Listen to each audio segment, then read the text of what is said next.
آج ہم بات کریں گے مسجد اقصی کی، وہی مسجد اقصی جسے حضرت آدم علیہ السلام نے بنایا ہے، حضرت ابراہیم علیہ السلام نے بنایا ہے یا حضرت سلیمان علیہ السلام نے بنایا ہے۔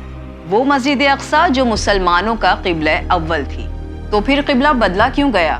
اور مسجد اقصی دراصل ہے کیا وہ امیج میں دکھنے والا سنہرا گنبد ہے یا پھر اس کے پیچھے پائے جانے والا گریش گنبد مسجد اقصی ہے؟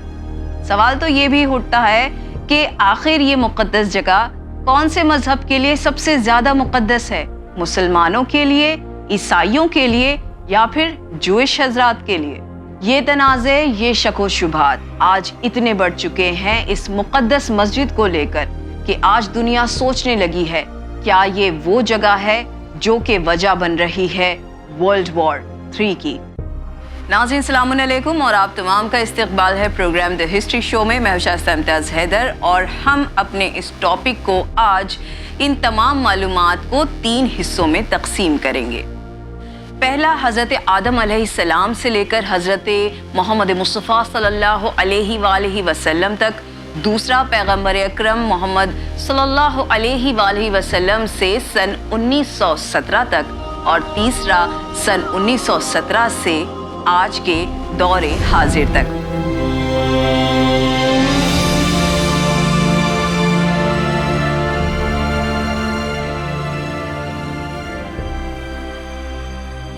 مسجد اقصی اپنی منفرد اور بھرپور تاریخ کی وجہ سے پوری امت مسلمہ کے دلوں میں ایک خاص مقام رکھتی ہے، چونکہ یہ عبادت گاہ کے طور پر بہت سے انبیاء کرام کی زندگی سے بہت گہرا تعلق بھی رکھتی ہے، اور ساتھ ہی اس مسجد کی تقدس کی حیثیت کی وجہ سے اس کی زیارت کے لیے جانے کی بہت تاکید کی گئی ہے۔ مسلمانوں کی یہ تیسری اہم مسجد کہلاتی ہے، جہاں پر عبادتوں کا اجر و ثواب کئی ہزار گنا زیادہ ہے۔ ایک خاص اور بابرکت مسجد ہے، 1,44,000 مربع میٹر یروشلم کے پرانے شہر کے پورے رقبے کا تقریباً 1/6 حصہ شامل ہے۔ 5 لاکھ نمازیوں کی اپنے اندر جگہ بھی رکھتی ہے اور یہاں عبادت کرنے کی گنجائش بھی رکھتی ہے۔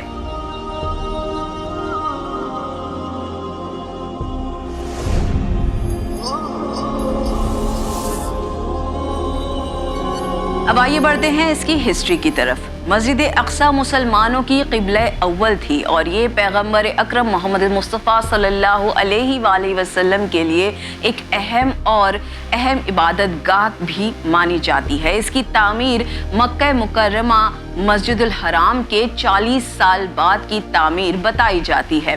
اس بارے میں علماء کے درمیان اختلاف پایا جاتا ہے کہ آخر مسجد اقصی کی تعمیر کس نے کی تھی۔ بعض علماء اور مورخین کا موقف یہ ہے کہ مسجد اقصی کو حضرت آدم علیہ السلام نے تعمیر کیا تھا، اور بعض کا خیال یہ ہے کہ اسے حضرت ابراہیم علیہ السلام کے زمانے میں تعمیر کیا گیا ہے۔ حالانکہ تاریخ میں اس کی کئی بار دوبارہ تعمیر اور تزئین و آرائش کی توسیع بھی کی جا چکی ہے۔ یہ حضرت ابراہیم علیہ السلام کے زمانے میں اور ان کے بیٹے حضرت اسحاق علیہ السلام اور ان کے پوتے حضرت یعقوب علیہ السلام کے لیے بھی ایک مشہور عبادت گاہ اس زمانے میں بھی مانی جاتی تھی۔ جب حضرت یعقوب علیہ السلام کے بیٹے حضرت یوسف علیہ السلام مصر میں اقتدار کے منصب پر فائز ہوئے تو انہوں نے اپنے خاندان سے کہا کہ وہ وہاں سے ان کے پاس مائیگریٹ کریں اور مصر میں آ کر شامل ہو جائیں اور فلسطین کے گھیرے ہوئے غربت سے خود کو بچا لیں۔ ببلیکل یعنی بائبل کے سورسز کے مطابق دعویٰ یہ کیا جاتا ہے کہ ان کے والد یعنی حضرت یعقوب علیہ السلام اور حضرت یوسف علیہ السلام کے بہن اور بھائی اور ان کے بچے، جو کہ اس وقت کے سورس کے مطابق تقریباً ان تمام کی تعداد کچھ 33 کی تھی، یہ تمام ہی فلسطین سے نکل کر مصر کو مائیگریٹ ہو چکے تھے۔ اس وقت چونکہ مسجد اقصی، جس کا اس وقت بیتل یعنی خانہ خدا کے نام سے اسے جانا جاتا تھا، اس کی دیکھ بھال کرنے والوں کو بھی نبی یعقوب علیہ السلام کی اولاد میں کوئی بھی اس وقت نہیں بچا تھا۔ اس لیے اس مسجد کی دیکھ بھال مقامی افراد یعنی اس سرزمین پر بسی ہوئی آبادی جو کہ حضرت ابراہیم علیہ السلام کے پیروکار میں سے تھے، اصلی فلسطینیوں کے سپرد کر دی گئی۔ بنی اسرائیل جو اپنی مرضی سے بہتر مادی زندگی کی تلاش میں مصر چلے گئے تھے، وہاں تقریباً 4 صدیاں یعنی 400 سال تک وہیں رہے اور مصریوں کے غلام بھی بن گئے تھے۔ یہ غلامی اس وقت ختم ہوئی جب کہ حضرت موسیٰ علیہ السلام مصر میں تشریف لائے اور انہوں نے اللہ کے حکم سے انہیں فرعون سے آزاد کروایا۔ بنی اسرائیل نے فلسطین واپسی کے بعد اللہ کے احکامات کو ٹھکرا دیا اور اس طرح انہیں 40 سال تک صحرائے سینا میں رہنے کو کہا گیا، جہاں انہیں 40 سال تک صحرائے سینا میں رہنے اور بھٹکتے رہنے کا حکم دیا گیا۔ یہ اس وقت ختم ہوا جب کہ نئی نسل نے جنم لیا، جس میں حضرت داؤد علیہ السلام شامل تھے، جو کہ اپنے قوم کے مومنین کو فلسطین لے گئے۔ حضرت داؤد علیہ السلام نے فلسطین کے ایک حصے میں اپنی سلطنت قائم کی اور یروشلم کو کنٹرول میں لیا۔ ان کے بیٹے حضرت سلیمان علیہ السلام نے مقامی آبادی کی مدد سے مسجد اقصی کو دوبارہ تعمیر کروایا اور اس طرح اسی کے ساتھ ہی حکمران کا محل بھی وہاں تعمیر کروایا گیا، جسے حضرت سلیمان علیہ السلام کے وفات کے بعد ان کے 2 بیٹوں نے ان کی سلطنت کو آپس میں تقسیم کر لیا اور ہر ایک کا اپنا دارالحکومت تھا۔ لیکن ان دونوں بیٹوں کی سلطنت بھی کافی مختصر مدت کے لیے موجود تھی۔ تقریباً 2 سال اس خاندان میں یروشلم کے آخری بادشاہ کو سن 586 اور سن 587 قبل مسیح میں تخت سے ہٹا دیا گیا تھا، جب اس نے بیبلون کے خلاف مزاحمت کرنے کی کوشش کی تھی شاہ نبوخذ کی قیادت میں، لیکن ناکام منصوبوں کی وجہ سے یہ ناکام ہو گئے اور اس طرح ان کی حکومت کے بعد آئی حکومت بیبلونز کی، جو کہ اس شہر پر اس وقت تک قبضہ کر چکے تھے۔ بیبلیوں کے یروشلم پر قبضہ کرنے کے کچھ ہی عرصے بعد مسجد اقصی کو دوبارہ تباہ کر دیا گیا۔ اس کے بعد پرشینز نے بیبلیون کا تختہ الٹ دیا۔ اس دوران مسجد اقصی کو عبادت گاہ کے طور پر دوبارہ تعمیر کرنے کا خصوصاً اس کی تجدید بھی کی گئی تھی، لیکن اس کے بعد کے عرصے میں کئی بار ملکیت کے تخت بدلتے گئے اور مسجد اقصی کو تباہ کر دیا گیا، لیکن پھر اسے دوبارہ تعمیر کیا گیا اور پھر 1 صدی کے اندر رومنز نے 70 AD میں دوبارہ اسے تباہ کر دیا۔ سن 315 سے سن 325 عیسوی تک جب رومی شہنشاہ قسطنطین نے کرسچینٹی اختیار کی تو رومیوں اور ان کی سرزمین پر رہنے والے لوگ بشمول یہودی افراد بھی مسجد اقصی کو اب احترام نہیں کرتے تھے۔ اب وہ اس سے حرمت اور عبادت گاہ کی طرح نہیں سمجھتے تھے۔ مسجد اقصی کی جگہ دراصل شہریوں کے لیے ایک ایسی جگہ بنا دی گئی تھی جو کہ اس وقت کے دور میں ایک معمولی سی جگہ کے طور پر استعمال ہوتی رہی۔ اسی طرح مسجد اقصی اگلے چند 100 سال تک قائم رہی، یہاں تک کہ رسول اکرم محمد مصطفیٰ صلی اللہ علیہ وآلہ وسلم نے اس مبارک مقام کی روحانیت کو دوبارہ زندہ کر دیا۔ حضور اکرم محمد مصطفیٰ صلی اللہ علیہ وآلہ وسلم کی حیات میں اس جگہ سے آپ کو معراج کا سفر پر جانے کا موقع ملا۔ اسے قبلہ اول کے طور پر یعنی اس کی جانب اس وقت بھی مسلمان رخ کر کے نمازیں ادا کیا کرتے تھے، لیکن بعد میں مسلمانوں کا قبلہ خانہ کعبہ کو قرار دے دیا گیا۔ اس کی ہسٹری کبھی اور سنائیں گے۔ آپ کی رحلت کے بعد مسجد اقصی امیہ ڈائنیسٹی میں تعمیر ہوئی۔ بنیادی اور مستقل ڈھانچہ خلیفہ عبد الملک سن 685 سے سن 705 عیسوی اور ان کے بیٹے ولید اول سن 705 سے سن 1500 CE نے یہاں بنوایا تھا۔ بڑے زلزلوں کی وجہ سے خاص طور پر سن 746 اور 1033 کے درمیان مسجد کو عباسی اور فاطمی خلفاء نے دوبارہ سے تعمیر کروایا تھا۔ اس کے بعد زمانہ دیکھا گیا کروسیڈرز اور ایوبی دور کا، جہاں کروسیڈرز یعنی صلیبیوں کے ذریعے محل اور ٹیمپل ہیڈ کوارٹر سن 1099 کے طور پر اسے بنایا گیا اور استعمال کیا گیا۔ اسے سن 1187 میں صلاح الدین نے مسجد کے طور پر دوبارہ سے بحال کر دیا۔ اس کے بعد دور بدلا۔ سن 1917 میں برٹشرز نے قبضہ کر لیا۔ اس وقت پیلسٹینینز میں 90% عربز تھے اور جوئش آبادی صرف 5% ہی تھی۔ سن 1947 یعنی جوئش کے پاس صرف 6% اس وقت زمین تھی، مگر UN نے انہیں 54% دینے کی کوشش کی۔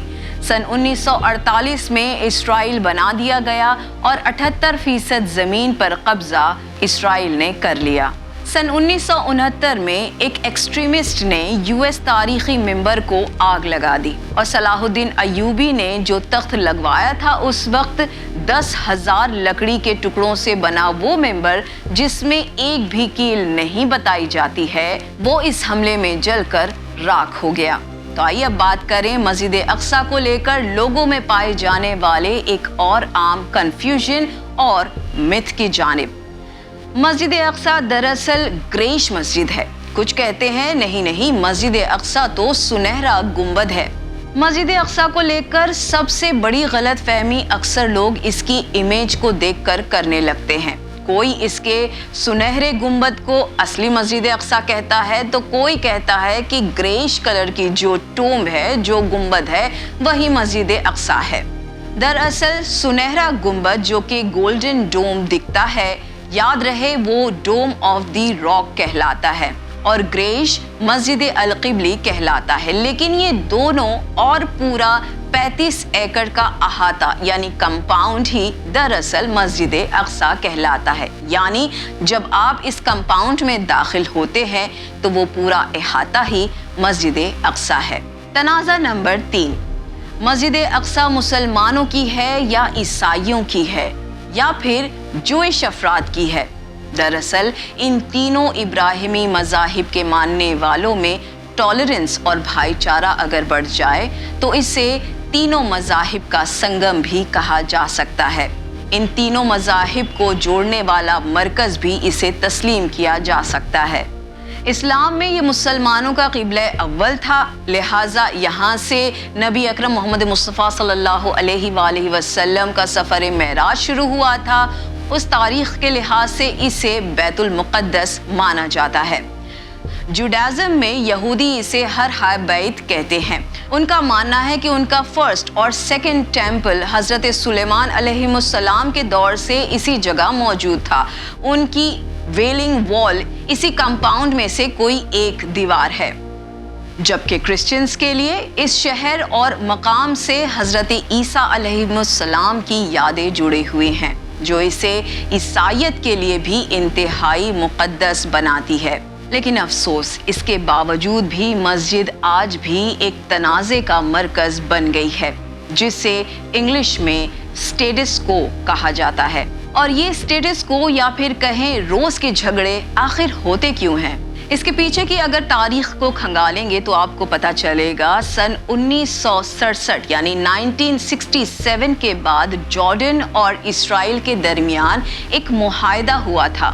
اس کے تحت مسجد کے اندر کا انتظام وقف بورڈ سنبھالے گا اور باہر کی سیکیورٹی اسرائیل کے پاس ہوگی۔ اس معاہدے کے تحت نان مسلمز وہاں پر جا تو سکتے ہیں مگر عبادت نہیں کر سکتے۔ لیکن آج کل ہو کیا رہا ہے؟ ٹیمپل ماؤنٹ فیتھفل، جسے ایکسٹریمسٹ گروپس اوپنلی کہتے ہیں کہ ہمیں یہاں تھرڈ ٹیمپل بنانا ہے، انہیں اسرائیلی حکومت کے کچھ لوگوں کا سپورٹ بھی حاصل ہے۔ جب سینکڑوں سیٹلرز پولیس کی حفاظت میں اس کمپاؤنڈ کے اندر داخل ہوتے ہیں تو وہ فلسطینیوں کو لگتا ہے کہ یہ ان کی مسجد پر قبضے کی تیاری کی جا رہی ہے۔ حالانکہ دیکھا جائے تو مسجد کے اندر کے گیٹس پر صاف لفظوں میں ہیبریو زبان میں بھی جوئش ربیوں نے مسجد اقصیٰ میں کسی طرح کی عبادت کرنے سے انہیں منائی کی گئی ہے۔ اور یہی وجہ ہے کہ مسجد اقصیٰ کے باہر جوئش سیکیورٹی ہوتی ہے۔ جوئش افراد کو مسجد اقصیٰ کے فرنٹ گیٹ سے نہیں بلکہ مغربی دروازے سے جانے کی اجازت ہے، لیکن صرف وزٹ کرنے کی۔ اس احاطے میں جارڈن معاہدے کے مطابق صرف مسلمان افراد کو ہی اندر جا کر نماز ادا کرنے کی اجازت ہے۔ باوجود اس کے ایکسٹریمسٹ گروپس کئی مرتبہ یہاں زور زبردستی یا تو داخل ہو جاتے ہیں یا اکثر مسلمانوں کو سیکیورٹی گیٹ سے ہی باہر کے باہر روانہ کر دیا جاتا ہے۔ یونائٹڈ نیشنز کے بنائے ہوئے تمام رولز توڑنا اسرائیلیوں کی پرانی عادت ہے۔ بات صاف ہے ناظرین، چاہے تاریخ ہو یا پھر حال، یہاں پر ٹینشن کبھی ختم نہیں ہوتی۔ اب تو حال یہ ہے کہ ویسٹ بینک کے 30 لاکھ فلسطینیوں میں سے صرف ایک خاص عمر کے لوگوں کو ہی جمعہ کی نماز کی ادائیگی کے لیے اجازت دی جاتی ہے، وہ بھی کڑی سیکیورٹی چیکس اور ذلت بھری لائنوں کے بعد۔ ناظرین، آپ کو ہمارا یہ پروگرام کیسا لگا؟ اگر اچھا لگا تو اپنے فیڈ بیکس دینا نہ بھولیں۔ اپنے اور اپنوں کے ساتھ تو اسے ضرور شیئر کریں اور ہمیں اپنی دعاؤں میں یاد رکھیں۔ اسی کے ساتھ ہمیں دیجیے اجازت، پر بنے رہیے چینل ون کے ساتھ۔ پیغام انسانیت، شکریہ، خدا حافظ۔